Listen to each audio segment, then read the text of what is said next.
Abantu abali mu bisatu be battibwa abayeekera ba LRA mu kiro kya 21 February 2024 mu disitulikiti ya Lira. Kino kyawaliriza abantu abasimatuka obulumbaganyi buno okudduka mu nkambi y'e Barlonyo okutaasa obulamu bwabwe.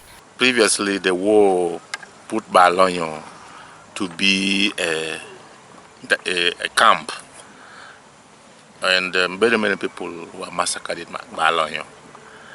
When the president came, he gave some pledges about the people of Barlonyo. Kati bukyanga olutalo luno olukomekkerezebwa ekifo kino kize kikyukakyuka era nga mu kiseera kino kiteereddwamu n'ebintu eby'enjawulo. We have primary schools around, we have secondary school also around, we have another pledge which has been fulfilled is Health Center 3.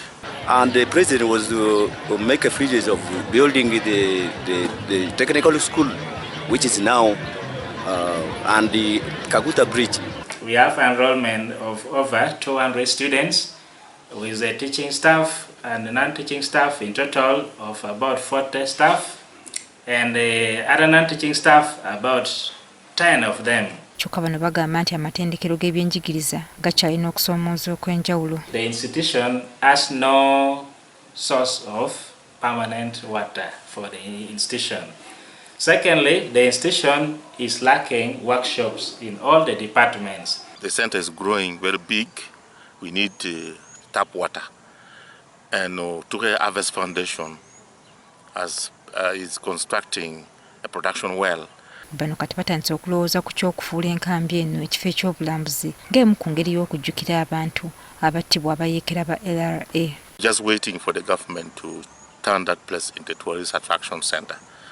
If the government could help us with money to build the monument to make it more attractive. Kyokka nga balowooza ku nsonga eno n'ekyokuyiririra abantu abaakosebwa olutalo luno nakyo tekibuusiddwa maaso.